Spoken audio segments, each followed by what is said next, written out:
This building saved this city from economic collapse. The city is Bilbao, Spain, located just inland of the Biscay Bay and home to about 350,000 people. It was historically devoted to a thriving manufacturing industry. This ship in the port of Bilbao is taking on a cargo of ore bound for England, there to be made into iron and steel. Which starting in the 1980s was drying up fast. Where you can think about cities like Pittsburgh, Glasgow, Hamburg, struggle with all the decline of the industrial fabric of the city.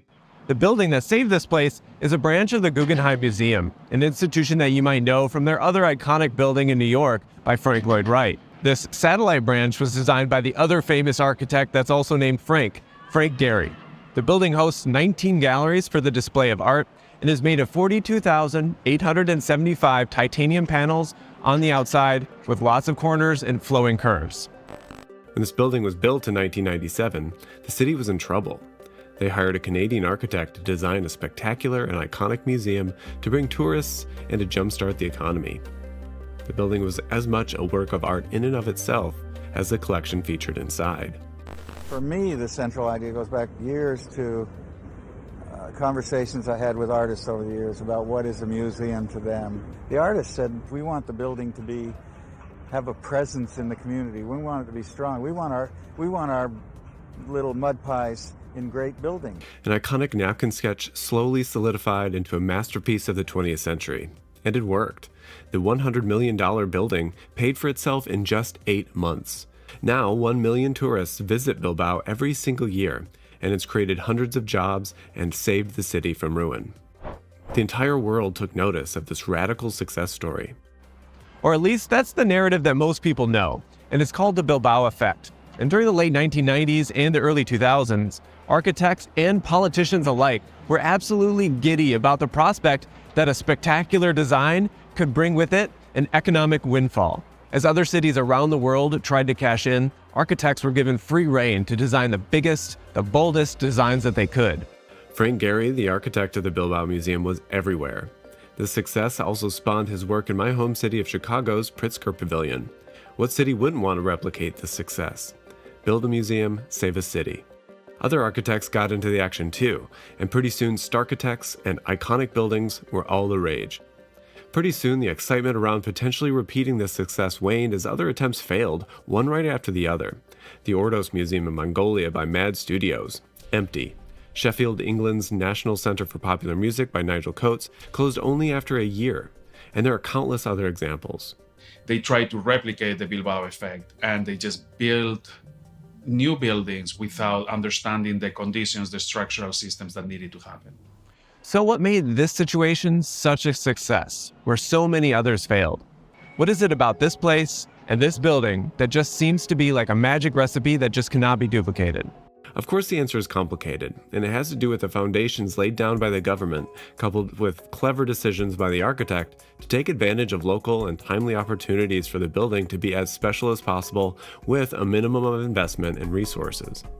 I think the Guggenheim played an important role in showing how the city had changed. It became kind of like the icing on the cake, but the reasons how we got there, the reasons, all the work that was done before that, have kind of like being completely oversimplified. So let's start with the building.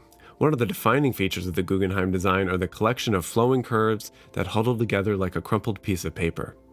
Normally, these kinds of forms would be extremely difficult, if not impossible, to design and construct during the late 1990s. But Gehry's office was experimenting with a computer program that's normally used to make airplanes. It's called CATIA. What CATIA allows folks to do is to work parametrically.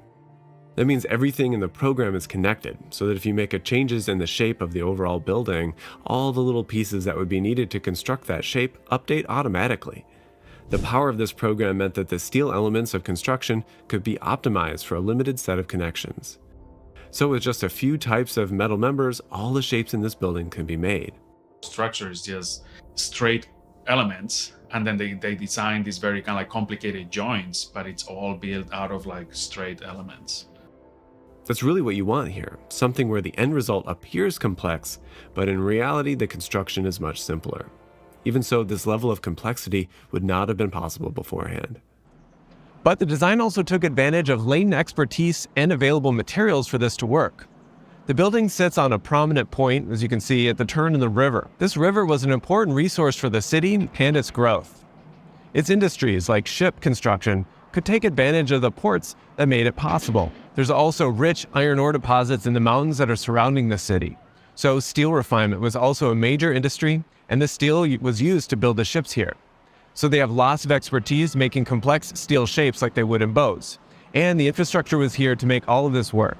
What happened is, working with local people, they thought that this building, in a way, for thinking in the terms of architecture, they thought it was very complicated. But the people in Bilbao, because they had all this history of shipbuilding, they have all the technology and all the capacity to say, this actually is a very simple building compared to building like a ship of this scale.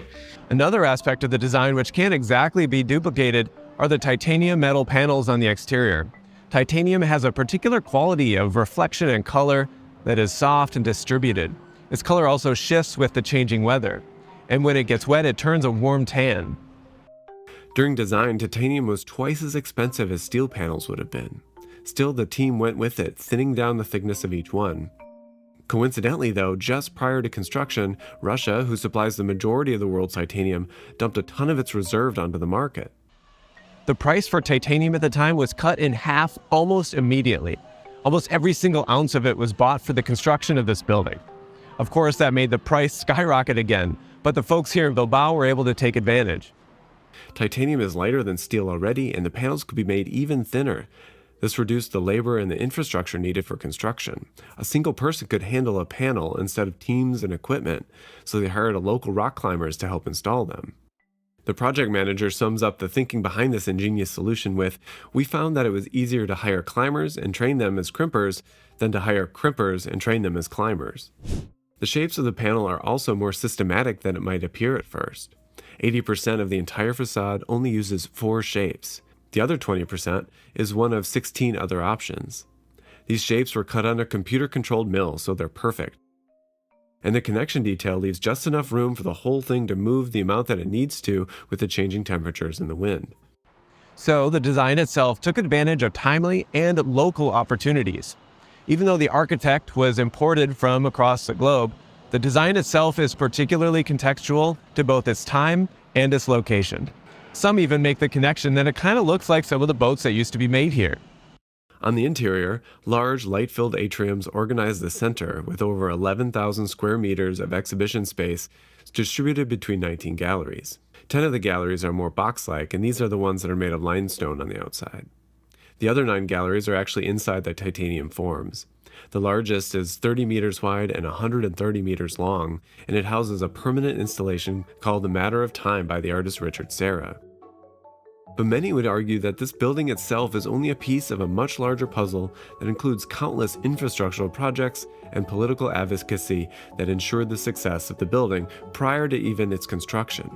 While these things aren't so easy to photograph, they're just as much a key component in the success of the building and the revitalization of the city, and they too were particularly savvy. In 1989, the Basque government commissioned the creation of a strategic plan for the revitalization of metropolitan Bilbao, and the plan was completed in 1992.